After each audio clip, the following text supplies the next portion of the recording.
you have to look back and you have to give yourself so much grace and so much credit for just being the incredible support that you were. But I feel like it just takes so long to get to that point. And there are times where I'm still not there. And I think, damn, like I should have, that last Mother's Day we had together, like I should have done this, or we should have done that. We should have traveled. But I just have learned through therapy and whatever else, like you just can't. You have to realize how the fight or flight mode you were in.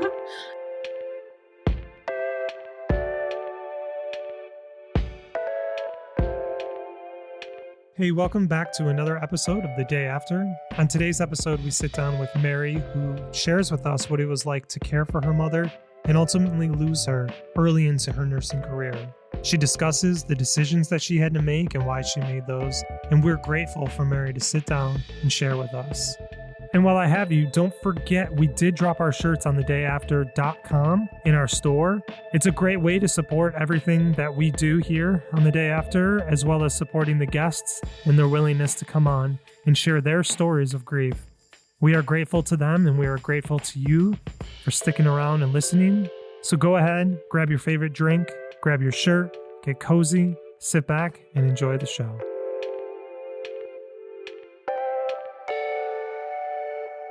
My grief journey really centers around my mom, who was diagnosed with a glioblastoma, and she battled from 2015 to 2017 with this glio. So it was a very long journey and long road to where I am now. All started when I was a senior, going into my senior year of college. She had all of her symptoms at work one day. She lost her speech. She was unable to talk. She just, they thought she was having either a stroke or a seizure. So they sent her to the emergency room and got her checked out. And it's kind of where her entire journey began with the brain tumor. At first they thought this could be removed. This was benign. She may not need chemo or radiation. We just had to get it out. And unfortunately, after her craniotomy, which happened a few months after the incident where she lost, her speech, they found that it was cancerous. It was at that point deemed like an astrocytoma, which had a little bit better of a prognosis than the glio did. So we were really hopeful with chemo and radiation that that would obviously help or get rid of it completely. So she started, her chemo and her radiation, and it was a long journey with that. Radiation is kind of a really crummy thing. Chemo is kind of, it is what it is, but radiation, I feel like not a lot of people talk about how crappy that is. And I feel like a lot of her troubles with her treatment was because of her radiation. So we went through a long battle with that. And then, she did improve and she got better with her treatment. And then, after being well for probably a few months, she was moving my sister into college, and the minute she got into the parking lot, she ended up having a grand mal seizure. Oh gosh.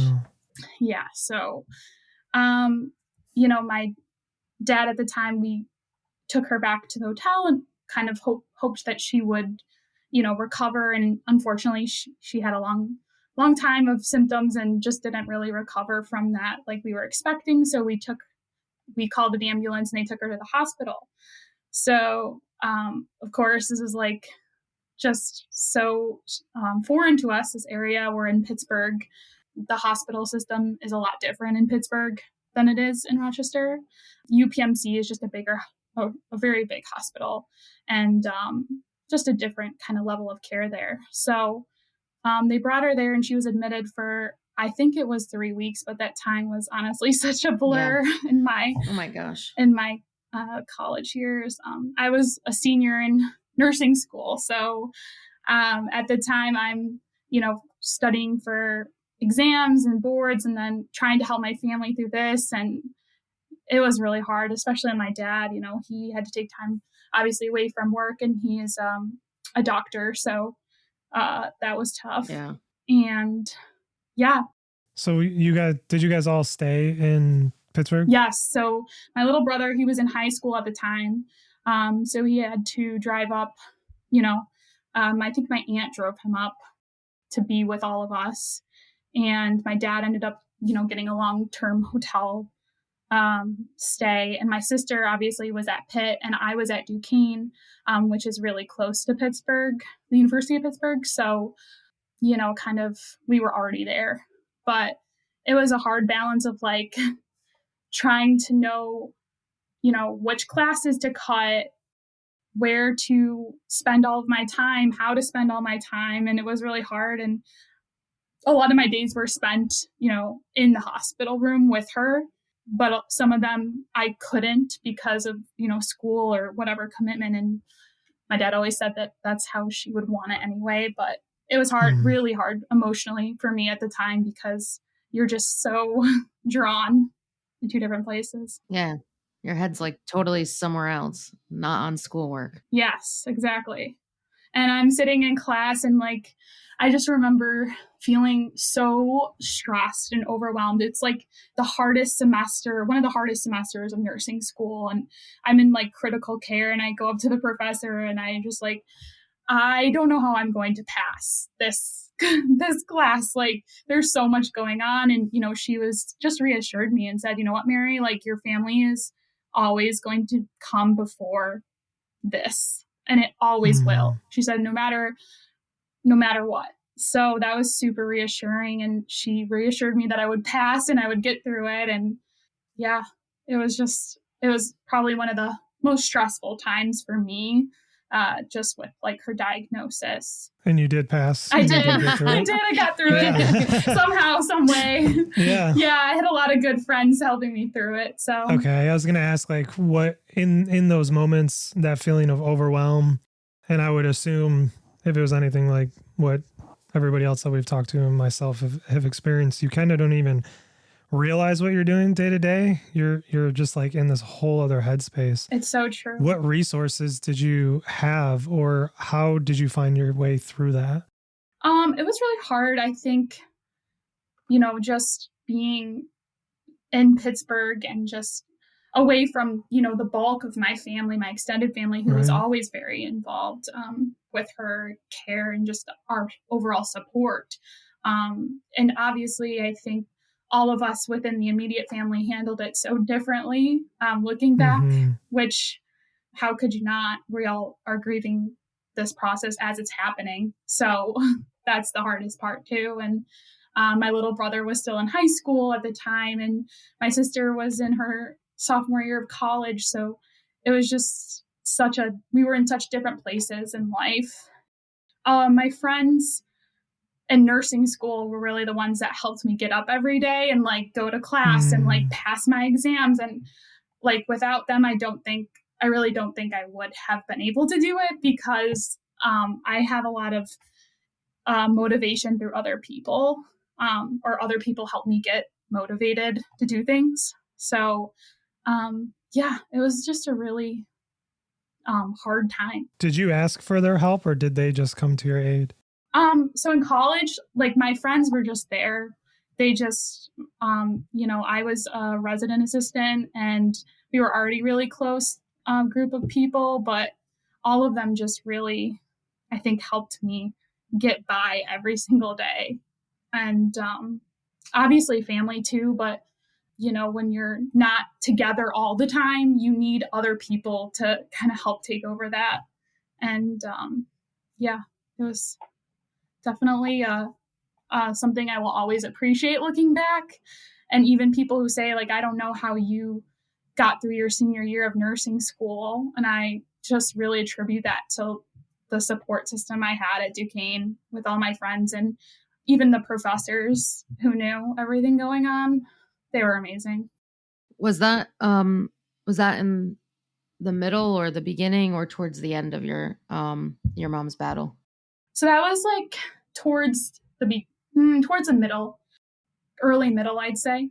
So she ended up, transferring back to Strong Memorial Hospital for rehabilitation after, trying or essentially trying to get her speech back and working through a lot of the things that she lost during that hospital stay. And physically, she was very weak also. And I think she ended up getting pneumonia on top of like everything else. So that was, hard for me not to be in Rochester when she was she was admitted there, and kind of, I didn't have a car at Duquesne, so I wasn't able to come home. And the time I was able to come home was, the holiday time. So it was hard to be away, but she really did improve significantly.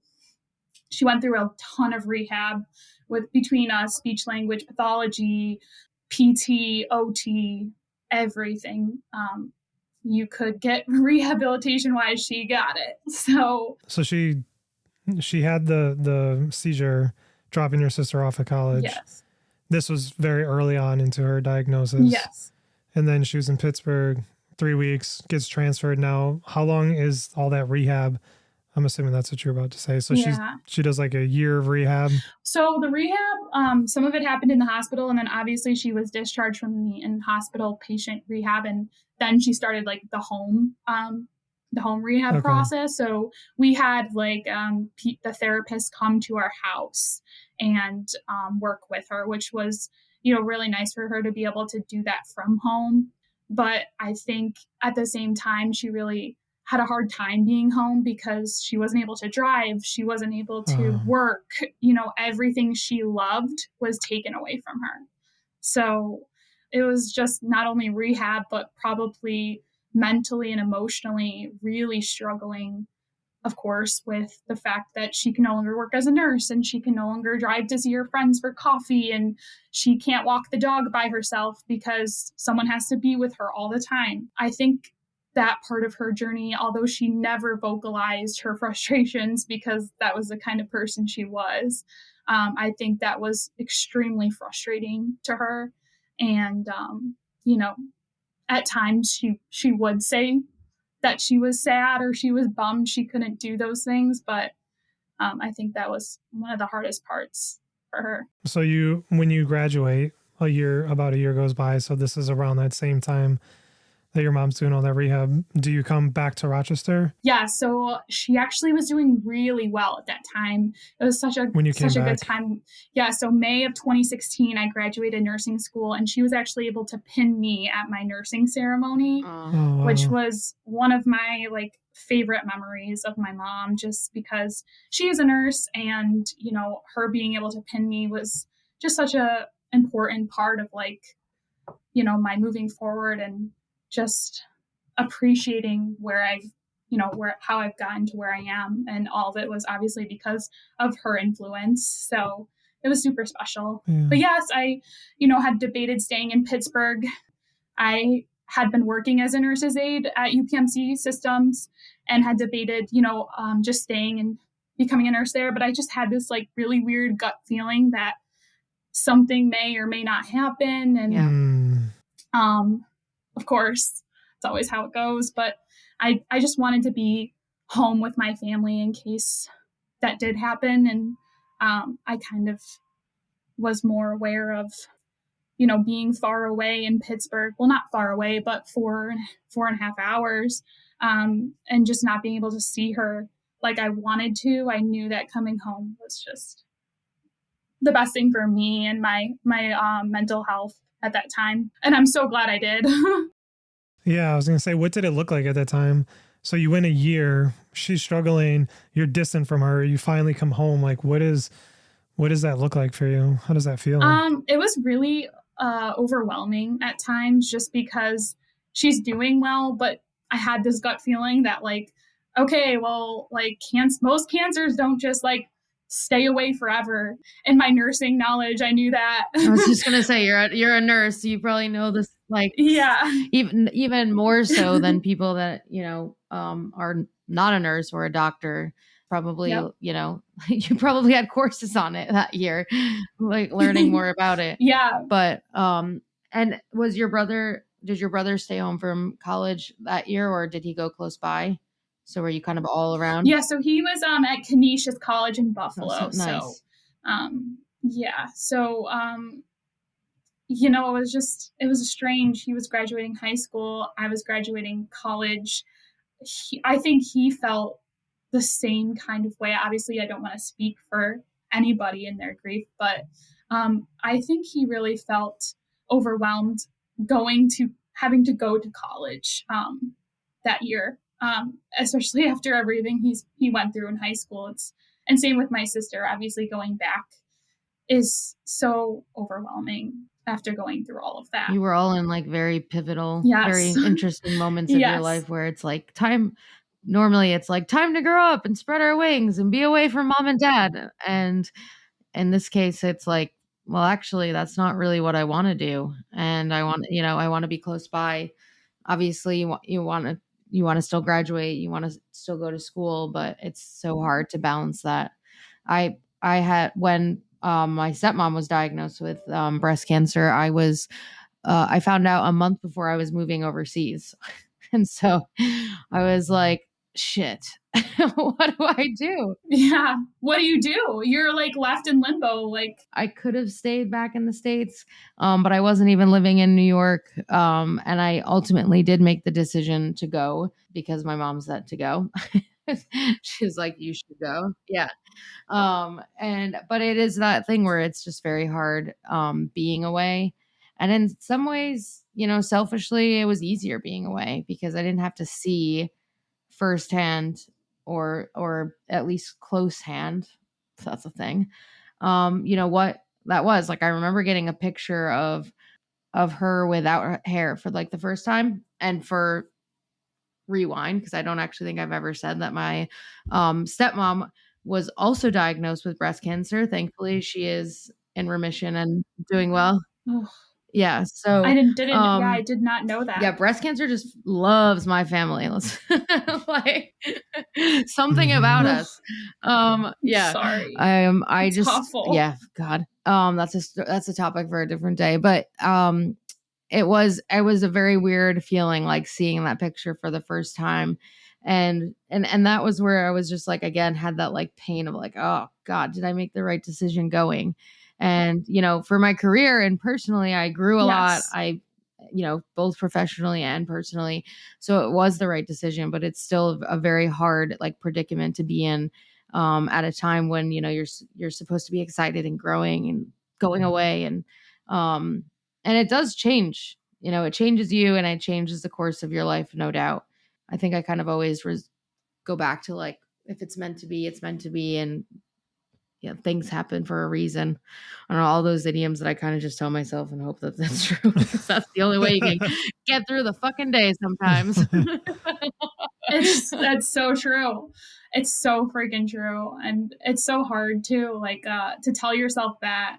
And I was a new nurse when obviously I passed my boards, and all of this is, thankfully my mom stayed, pretty well for those first 4 months of being a nurse, but it was still just so hard. And I had such a hard time as a new nurse, just I think processing everything I'd been through in the past year, and then like trying to learn how to be a nurse and moving from a whole different state where nursing was a little bit different, and I had to learn a new system, and it was just very overwhelming. Yeah. I really struggled those first 3 months. Getting started in the real world.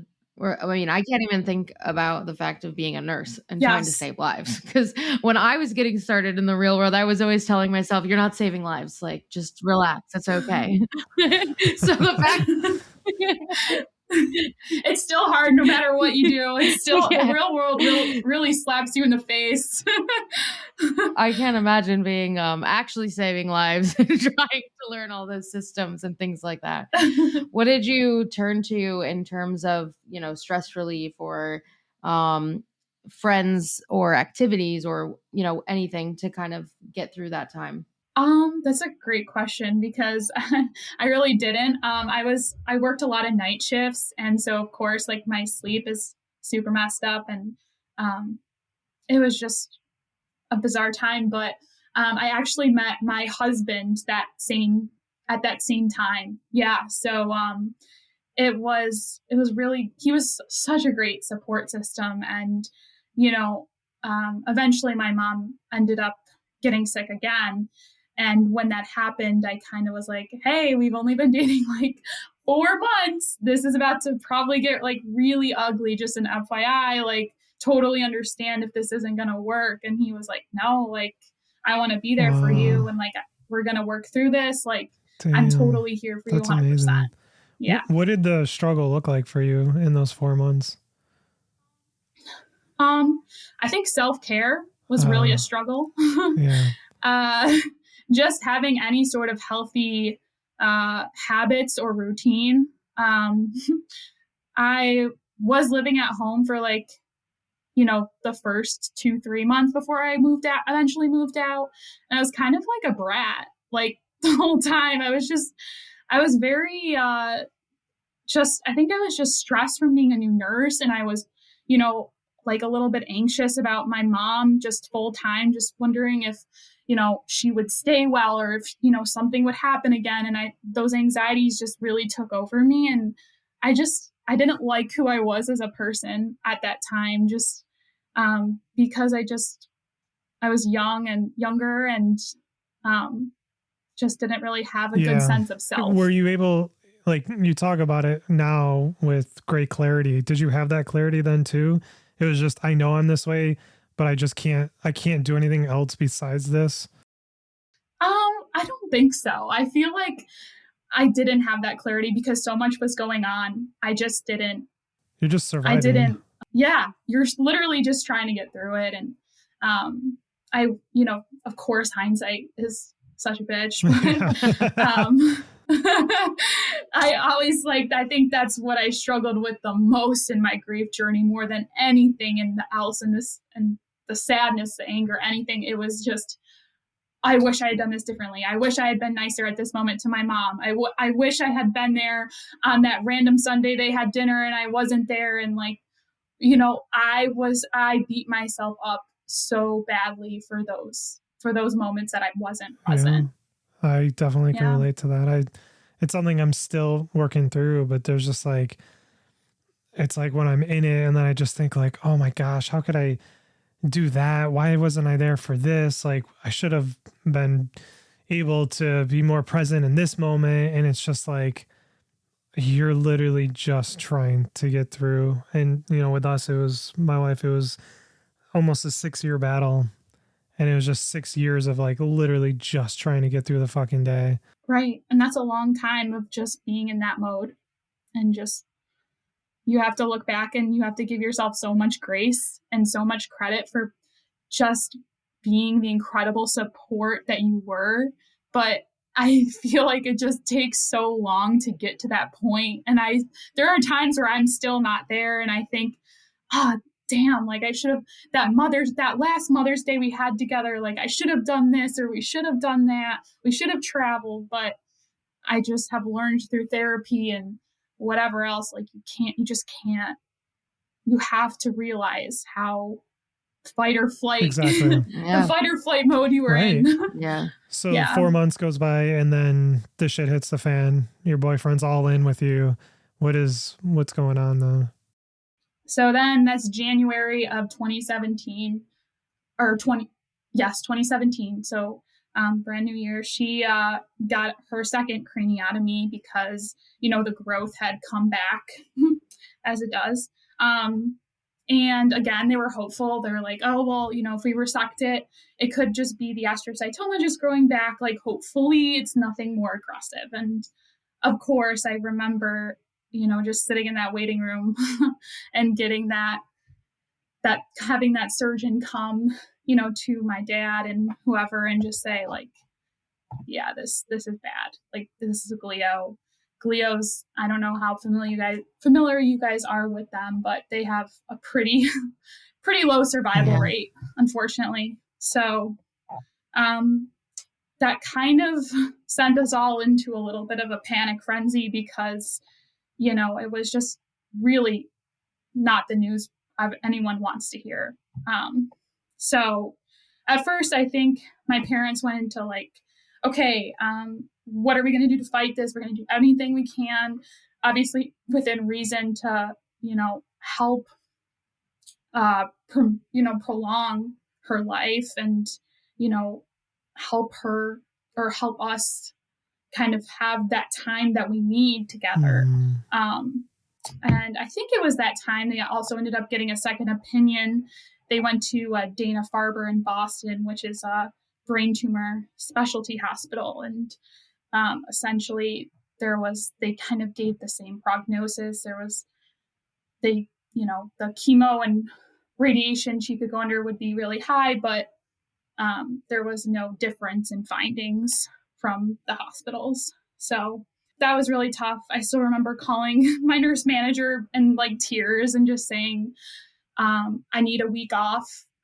I can't work this week. I just am trying to like piece my life together again. So, it was another long recovery for her, another trying to get her speech back, trying to undergo treatment, trying to literally just be herself. And I think I grieved her loss at that time because she had just become such a different person after all of this treatment. And it was just like, for me, I think I grieved the hardest watching her go through all of that.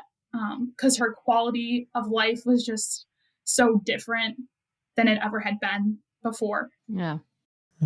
That's how it was with my wife. Over the years, it's like the treatment takes its toll and it changes them. And then she ended up having 17 tumors in her brain towards the end. And it was the same thing. She's like, I hear you talking, but I don't really know what you're saying. And and just being on chemo for 5 years, 6 years. Yeah. It completely changes who you are. And it was the same thing. I grieved each stage of her slowly dying away. And it was like I had to watch her just piece by piece be taken away from me until it was finally the end. It's so terrible. It is so terrible to watch that slow decline of the person that you knew as your wife, as, whoever. It's so hard. Yeah, I don't think people talk about it enough. They just think, oh, you're fighting, you're good, and everything's fine. But it's like, it's not. No. It's so much more than that. And the depths of your fighting, it is so emotionally gut-wrenching to watch because it is every part of their life that was once good has been taken away from them. And you're watching them deal with their quality of life completely being taken away from them. And that is the hardest part. That is truly the hardest part for me. Yeah. So after she does this recovery, how long until she? So I think it was, May or June. It was the summertime when they were kind of just saying, this isn't working. What are our next steps? What are our next options? And so I think, from what I can remember, it was such a blur. I wish I had done journaling or something at the time. Yeah. I mean, obviously that just wasn't going to happen, but I wish I had. So I had some recollection of the exact, time frame of everything. But yeah, obviously her treatment didn't work. I think there was a potential for a third craniotomy, but we were enough. Yep. Yeah. That just didn't seem like putting her through that wasn't going to be feasible for anybody, especially for her. She was like, no way. Yeah. So yeah, it was kind of she just continued to decline. Her speech got worse. They upped her steroid treatment after chemo to help, with the swelling in the brain and with everything else going on. And, hopefully that would help, but it just, the high dose steroids are just, no one talks about those either, but they are terrible. Yes, they are. They are terrible. She hated them. She wasn't vocal about a lot of things because she fought a lot in silence, and she didn't like to complain because that was just who she was. So, but this was something she absolutely complained about. Just the steroids made her essentially blow up like a balloon, as they do. She was so uncomfortable. She was just hungry all the time. She just hated them. She hated them. And we all knew it. Everybody in the family, she always said how much she hated them. But yeah, that summer, she there was a lot of just like weekend trips with my dad, and my sister and brother obviously were home, and they spent a ton of time with her. My sister, especially, my sister was, always by her side, and I give her a lot of credit for that. She was always like the one I was like, oh, she's so like, she's the strong, tough one, like of all of us. Like she's got this. And same with my brother. Like I just admire so much at his age, like just being able to take, like at that time, you're like so young still.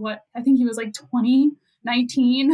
He, probably, wanted to be with his friends, and it was such a different time. Like, college, and he really just was so good about being with family and just trying to be there the best he could be, as we all did. And obviously my dad too, like he spent every waking minute with her when he wasn't at work.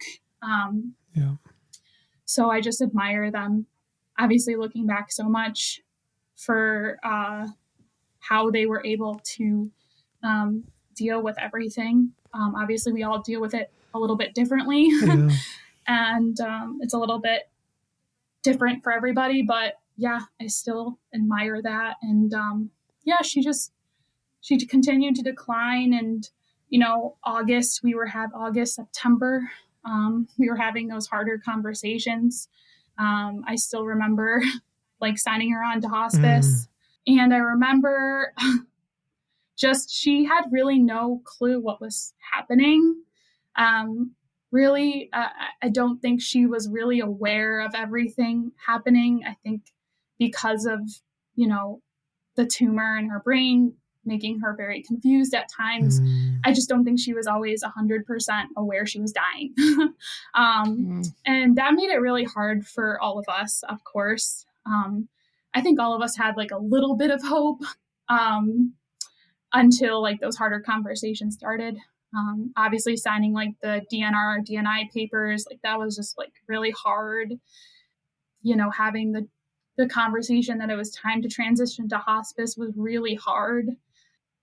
And I just remember being just so sad, around those times. And there's just like so many weird memories too that like stick out that you're like, oh, like, why do I remember this one so vividly but can't remember the other one so vividly?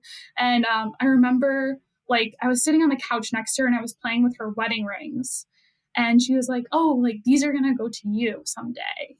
And I was like, well, that's so weird that you just said that, because like I could swear you didn't even know this was happening to you. You know what I mean? It's just those times that really stick out. And she had given me like a nurse's prayer card one day, and she just gave me a really big hug and said like, I want you to have this.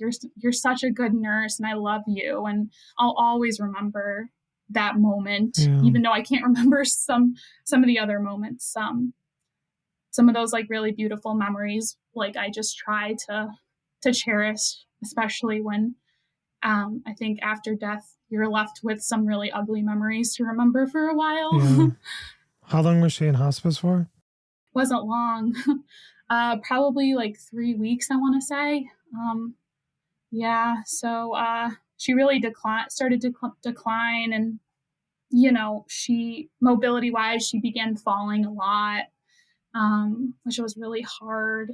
And the steroids just we started to obviously decrease them, and with that came like some seizure activity, which was really hard. We ended up getting like a hospital bed for our living room. Good old hospital bed at home. Yeah, we still have it. It's in our basement. My dad like has it all. Oh yeah, he has it made. I'm like, this is just, I don't know why you still have this, but Ashley and her dad got all that stuff out of my house before. As soon as my wife died, me and my kids left. Yeah. And Ashley, my sister, and her dad, they cleaned the house, made it look like nothing had ever happened. Literally like Operation Remove Death. Yeah, it was crazy. That's good though, because sometimes I like go in my basement. I'm like, yeah. But everyone deals so differently that I don't know. Yeah, but put the hospital bed in the living room. People started visiting. I had actually taken FMLA from work, and I was like her primary caregiver when my dad was at work from like September to the end. Wow. It's so unique. Like you guys were all in the medical field. Yeah, something runs in your blood. Yeah, like it's just it's really interesting to think of going, like, for me to try to put myself in your shoes of going through it, being and maybe it's not the right word, but comfortable with the medical things, whereas I'm very uncomfortable with it. I always have been, but like when my wife went through everything, I'm like that much more so. I couldn't administer the medicine. I couldn't do anything in hospice.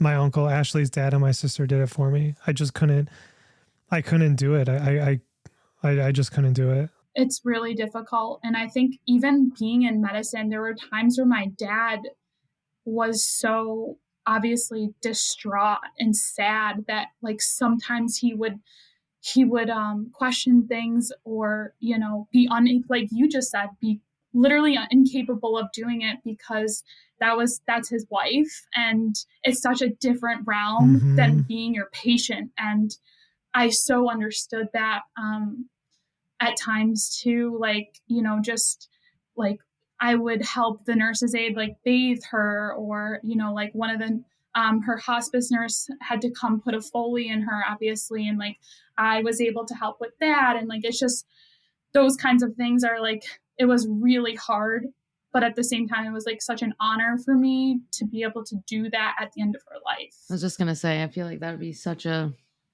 like conflicting feelings of, I'm so happy I get to be here and help her in this way, but at the same time, you know, when you're doing it for a patient, you probably have to take the feeling as much as you can out of it, but you're obviously a human being with like emotions, so sometimes that's not as easy. But doing it for your wife, like, I mean, even for you, CJ, like I can't, in a way, you are, you know that they're dying and the medicine is not being given to cure them. It's being given to essentially make it a little bit easier for them to go, for them. And like, that's a really hard, I think that's just mentally, that's like, there's so much in that, in that just injection or trying to give her medicine. I mean, also, and I just remember like how many there were. Yeah. Yes. What are you supposed to do? I'd be like, I'm gonna fuck this up, and she's gonna die a day earlier. We had to keep a journal. We had the little pill crushing station. It's fucking. It's insane, and the amount of opioids that they gave us. I'm like, stop sending us morphine. We don't need any more. And they're like, no, it's okay. We're gonna send more. I'm like, what if I had an addict in this house? You're giving them easy access. I mean, we were getting bottles. How about when we went to go get rid of it? Oh my gosh. Yeah. I forgot. You guys took it. Getting rid of it is so hard. Yeah. They wouldn't even, the police wouldn't take it. Yeah. And that's right. I forget my dad did something with it. I don't know what he ended up doing. Definitely. No, like one of my friends had to help us get rid of it because they are like in the medical field. It's crazy. Yeah. It's so crazy. I feel like I remember him doing something and I was like, Dad, you definitely can't fucking do that. I don't know what it was. I'll have to ask him. Yeah. But it was like, you definitely can't do that. That's crazy. I also feel like with the opioids, obviously as a nurse, like I knew they were so necessary to her end of life. But as I, you know, obviously later on in my nursing career, when I was an oncology hospice nurse, a lot of people really didn't understand the importance of, you know, the opioids at the end of life. And a lot of education goes into saying like, no, this drug is not killing, your loved one. It is helping them transition into a peaceful death. And I think so many people don't know that, or obviously none of the providers, or sometimes providers don't have that conversation. So the nurse, a lot of it, kind of falls on the nurses to really educate the patients or patients' families about these medications. I've been a part of a lot of people's deaths, so it wasn't a surprise to me. I think what was a surprise to me, and maybe this would be interesting to you as a nurse, and I may have told this story already before on here, but we did hospice at home, and the first night, the nurse came, they got us set up, they got us all the drugs. She had the fentanyl patch, we had the morphine, and then a bunch of other stuff that she had to take. And we were like, well, what's the game plan if, you start to see symptoms that she's uncomfortable? We had a game plan. Middle of the night, we start seeing symptoms. She's very uncomfortable. And we were like, what do we do? So I called the hospice center, the nurse, and I said, hey, like my wife's uncomfortable. She's getting agitated. I'm really scared. I don't know what to do.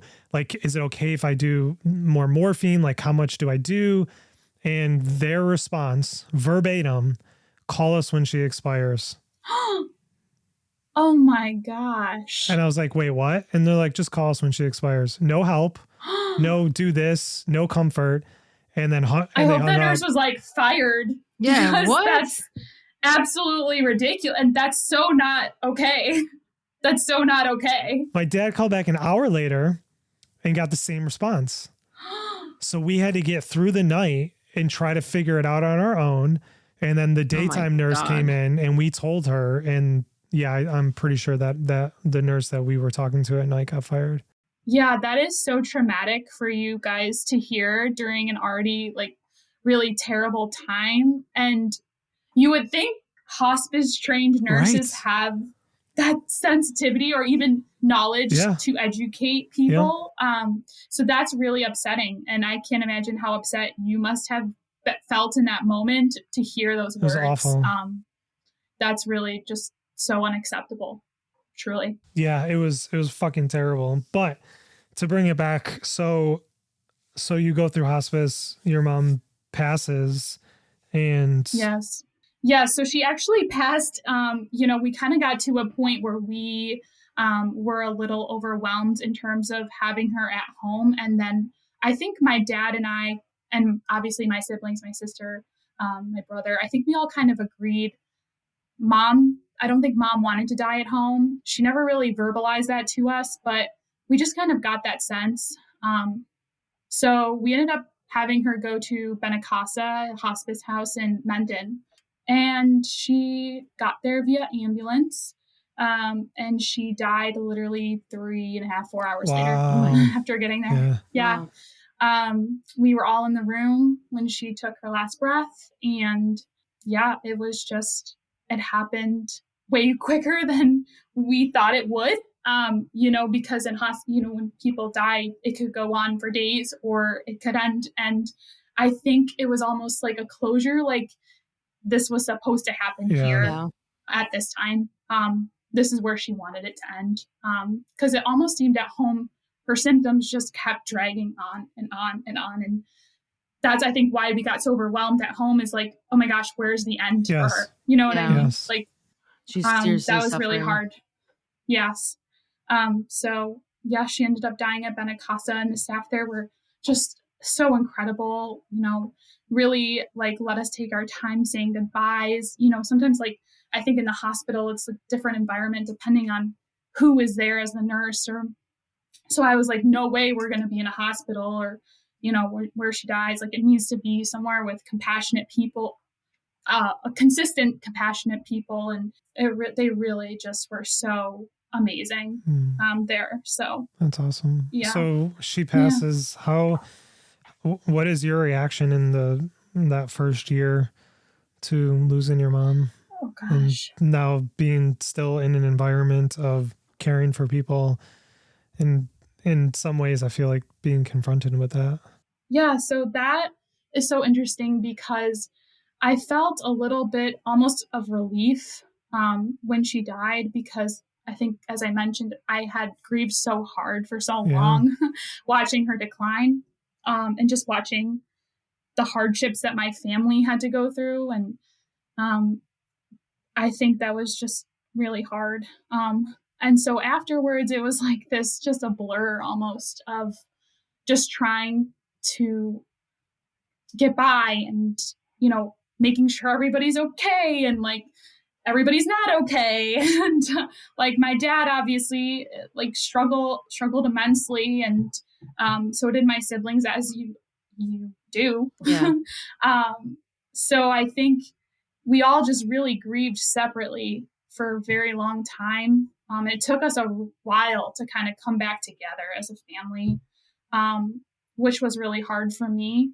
But I'm so proud of them, because I just think like everyone just did what they could and did the best they could. And, we all just kind of made our way back when we were ready, as a strength. But I think the grief kind of was a later hit for me, in terms of her absence, like all the firsts that come within that year, like the first Mother's Day, and like my birthday in June, and like all of those things. Like the holidays were even just a blur, like because everyone still like was still around and like supportive and dropping off meals and stuff. But then as that kind of goes away, you're like, oh, like what do I do now?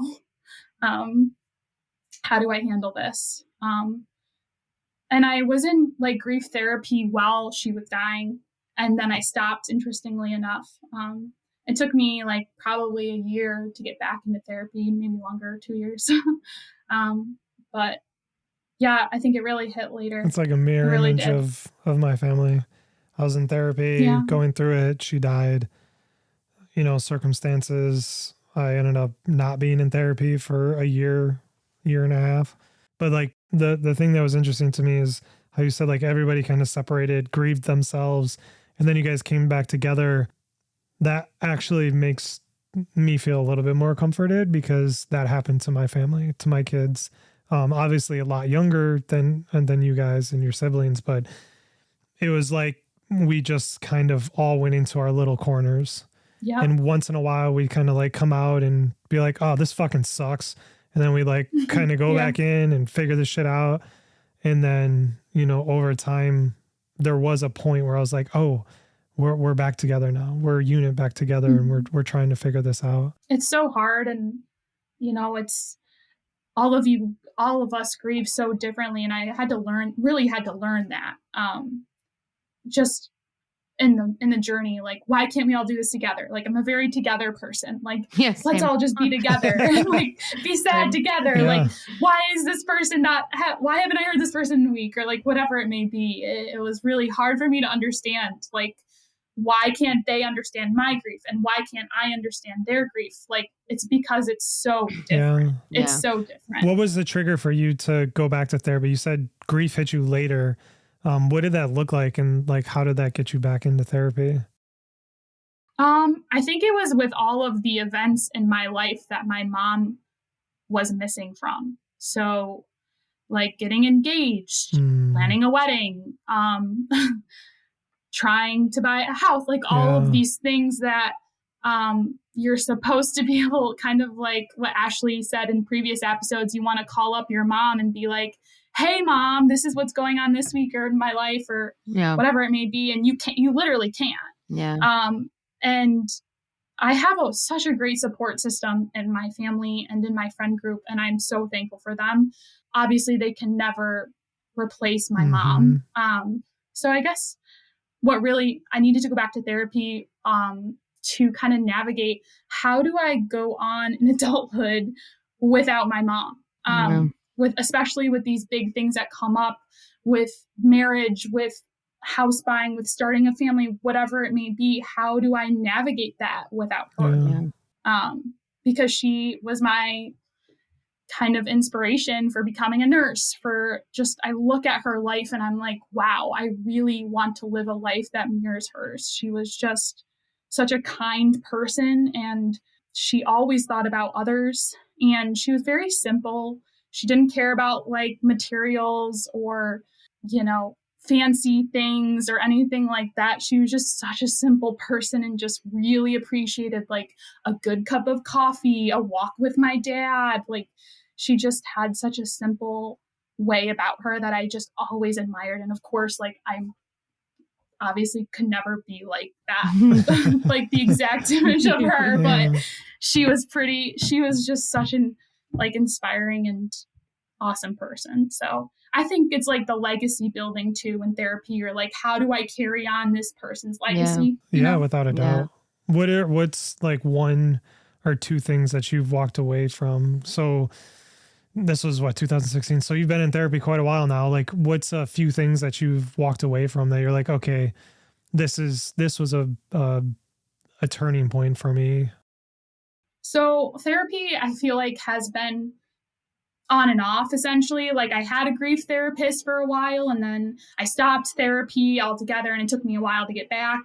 But I think the biggest takeaways from therapy, just always learning how to leave space for my mom in certain scenario situations, holidays. What does that look like? I think just honoring her traditions and the things that she enjoyed doing, like, you know, going for a walk on Christmas Day or whatever it may be, something really simple that she would have just been so excited to do. Let me ask you this. Do you have a ritual or a way that you connect back to your mom? That's such a good question. Like we've had some guests and everybody like has found their thing, and this was actually posed to me in therapy today, and I had no good answers, but I'm curious if you have a way that you find. So that's so interesting because I originally had zero good answers too. Some people really enjoy going to visit their loved ones at grave sites, but I literally feel absolutely zero connection. Oh my God, at her grave. same. I go and I'm like, oh, it's a tombstone. Like, I feel literally nothing, which is, you know, really probably hard for some people in my family because my dad goes every single week to see her and visit with her. But I'm like, I go there and I'm like, what do I do? It's never really been my thing. It's a cold room and it's a fucking stone. I'm like, what? Yes. Also, like, essentially, I literally have like all of my family members, like some of them have bought plaques around it. I'm like, well, Jesus Christ, this is the worst fucking thing ever. Yeah, everyone's here. How about having your own fucking name on it? Whenever I go to areas, my name's right there, and I'm like, cool. Yes, awesome. It's so awful. Like it's just, I never felt connected to her stone, and it's such a hard thing to explain to people. Like, what do you mean you didn't visit your mom's grave on her birthday? Like, oh, I literally could not feel less connected. Yeah, as kids, we went and we wrote messages on balloons and gave them away, and I wouldn't actually even go inside because of the same thing. I mean, I don't know. There was maybe a little bit that was like, it's too much. But we did like the whole balloon. I don't know. I felt like it was like a thing back then because we were in like the way that when I was younger and I didn't necessarily chime in on a lot of the kind of like just after death because for me, I was so young. It was like my dad was just like, and now we go to support groups. Like, this is how we get through grief, which actually in retrospect was like, I think very, very helpful because just for kids, like we were able to talk about it or not talk about it, but we were able to still do things like create a memory box that I do think was very impactful and like made, at least looking back, made me feel and makes me feel like I did grieve my mom. Although to your point, Mary, like all of the big things that come up, you know, like that's where I like feel like I start like that's a little bit of grieving all over again, just because then I'm like, oh. And also it's a little bit weird because I only knew that person for 9 years. So I'm also like grieving someone that I didn't really know, but like, obviously they're my mom. But we used to do the whole, like, you know, letting the balloons away. But when I started dating my boyfriend, I was like, well, I don't know. I guess like we go to the grave so you can meet her. Is that what we do with our dead moms? Yeah, it's hard to have just like a place where you truly feel connected. And I mean, I feel connected when I go to some of her old favorite spots. Like she loved Finger Lakes coffee roasters in the basin. And I remember a lot of times after her treatment or whatever it may be, we would go there. And my sister used to take her to Steve's Diner a lot. So like she, I think, feels a lot of connection there. And same with my brother. It's different for my brother and my dad. Like they all have like different spots that I think remind them of my mom. And if you want to be connected to her, where do you go? What do you do?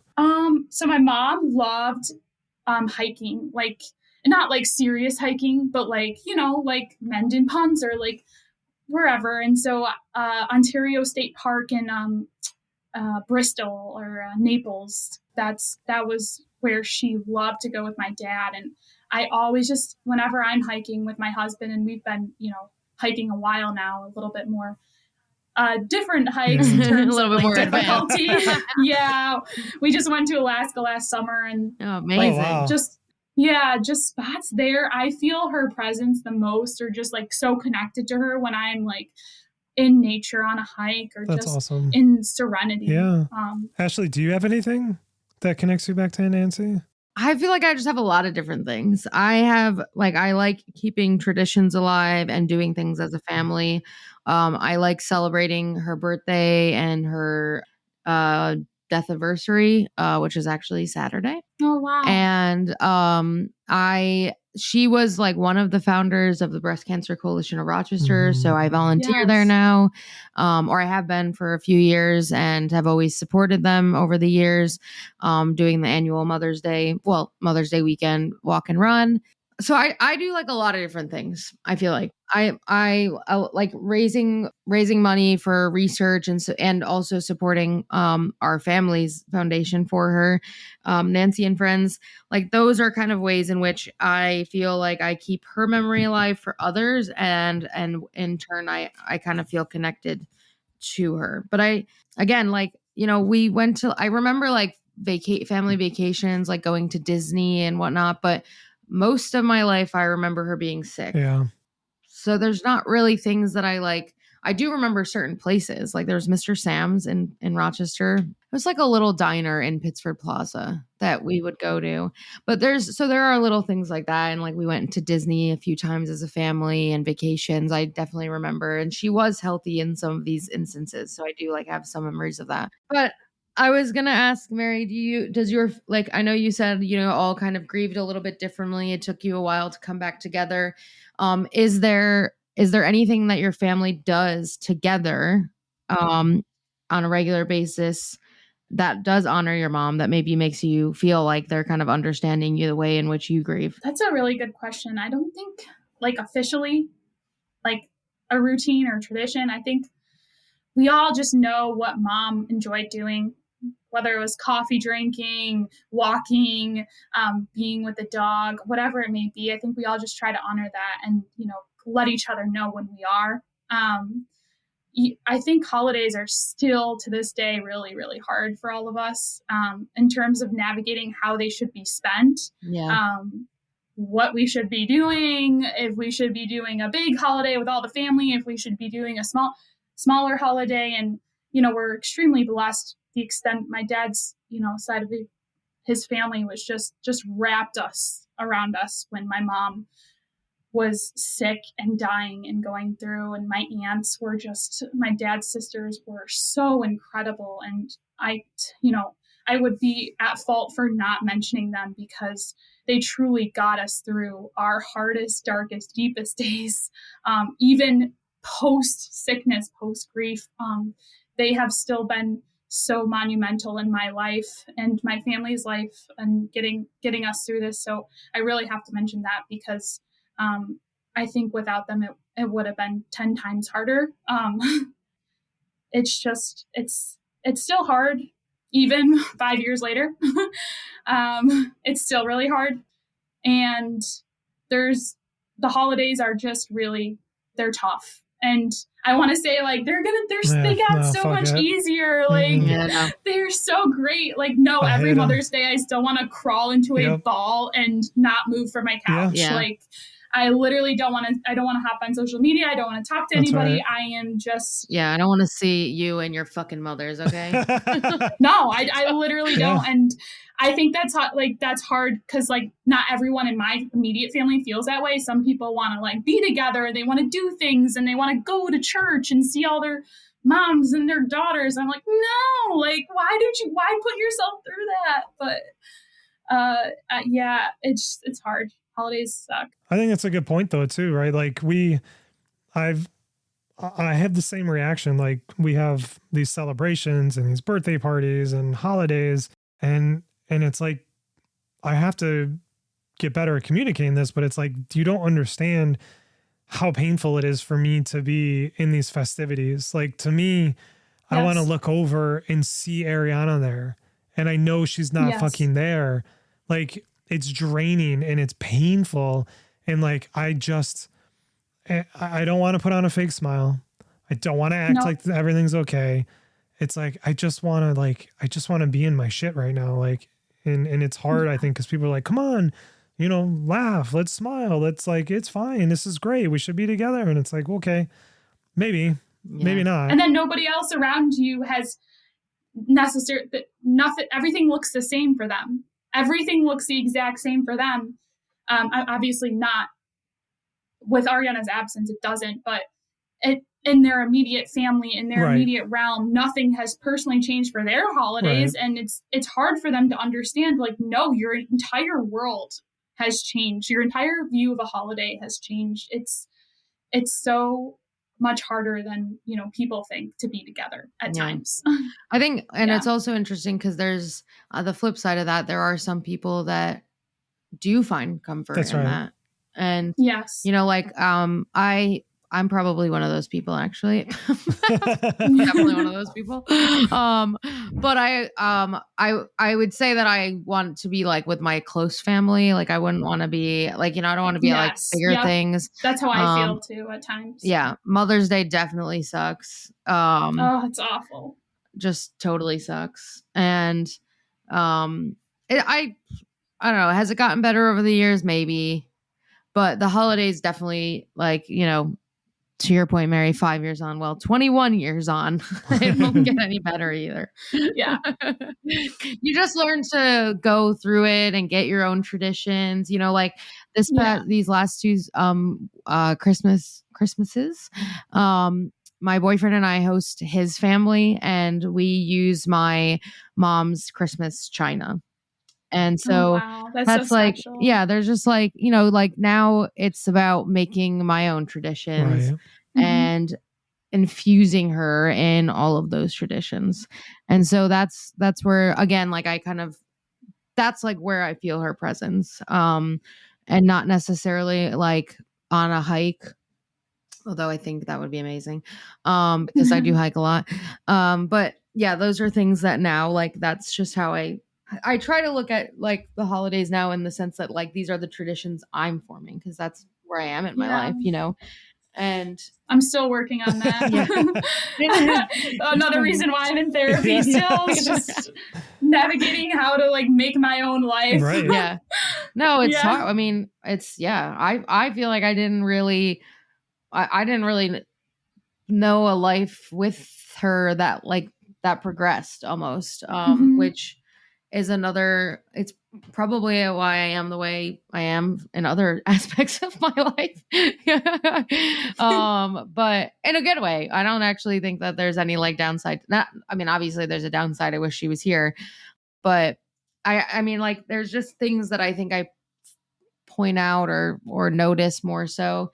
I was just on vacation with two of my girlfriends who were talking about how like their moms aren't getting any younger and they're glad that they are like living a little closer to them or that like they get to see them. And I was like, cool chat.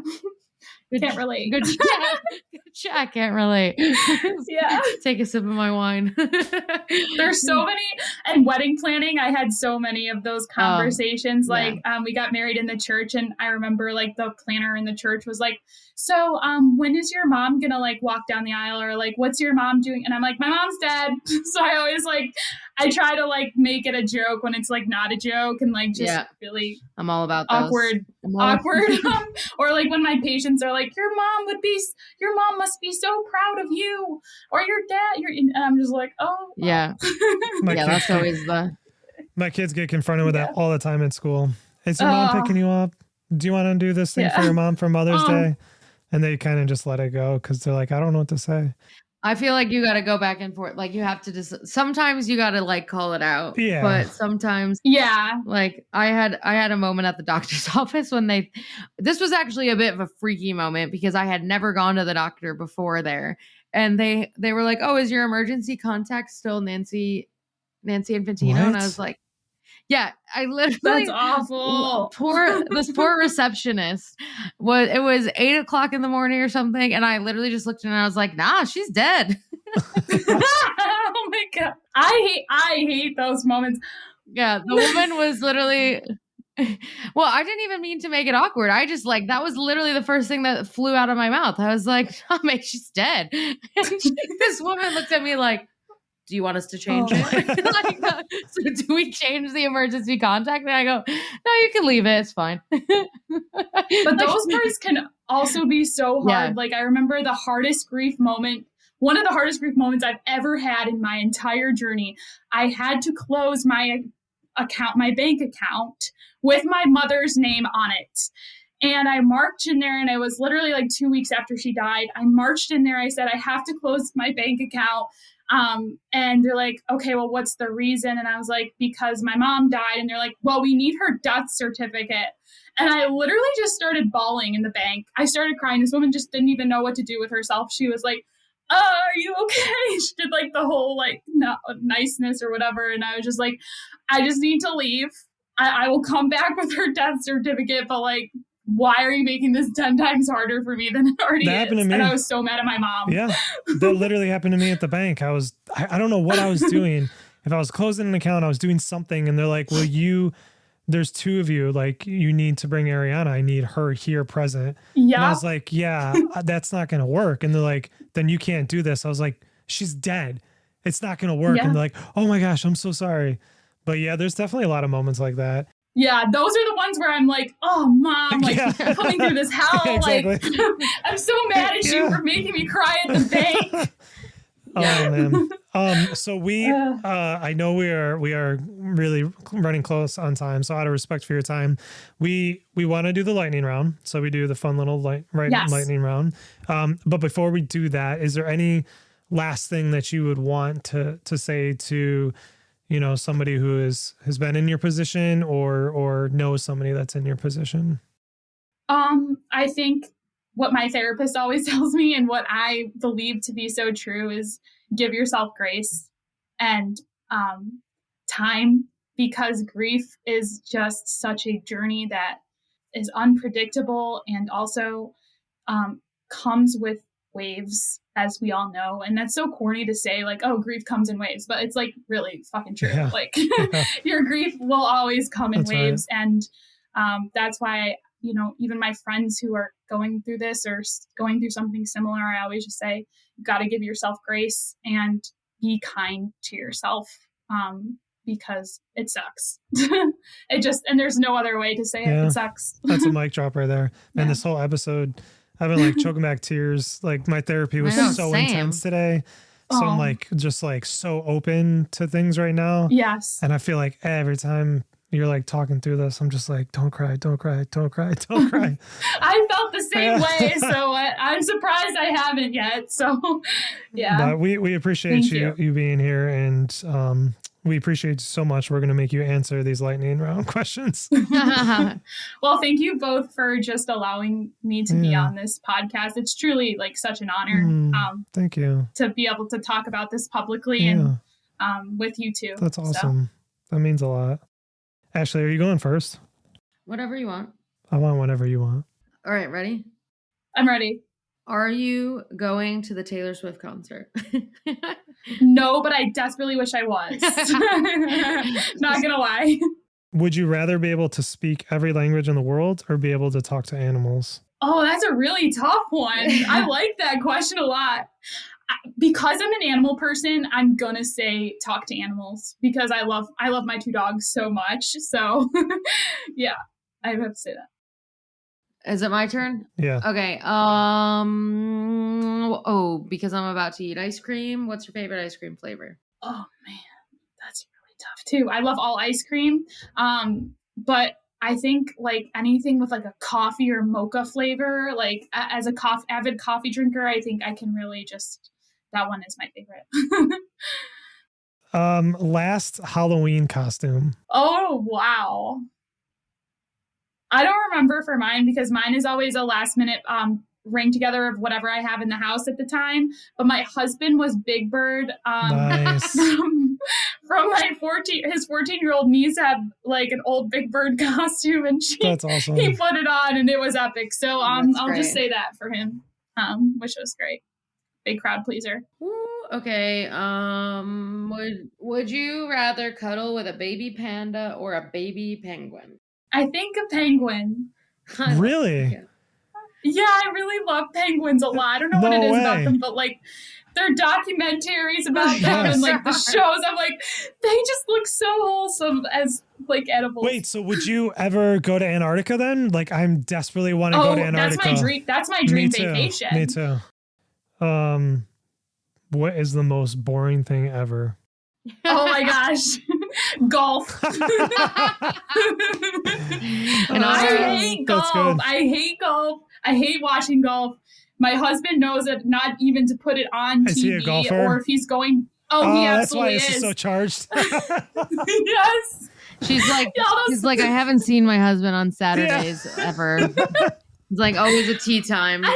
I must agree with you. He's always playing when it's 97 degrees out, and it's like you're doing 18 holes in the basking sun. You're watching this ball go from one place to another, and it takes 9 hours. Like, how is this entertaining? But I mean, to each their own. I really do respect if people love golf, but to me personally, it's extremely boring. Yeah. Awesome. Well, thank you, Mary, for coming. Well, thank you both so much. Yeah. Like I said, I really appreciate just your time, and everything you're doing is really important. And we appreciate your time. It sucks that we can all have sadness to relate over in some way, but it's really important for, everyone to know that they're not alone. That's right. In their journeys. Yeah. Awesome. Yeah. Well, thank you so much. I appreciate you being open and talking about it. Yeah. Thank you guys. Thank you for listening to this episode of The Day After. You can find this podcast and more at our website at www.thedayafter.com. If you enjoyed this episode, we'd really appreciate it if you take a moment to leave us a review wherever you listen to your podcast.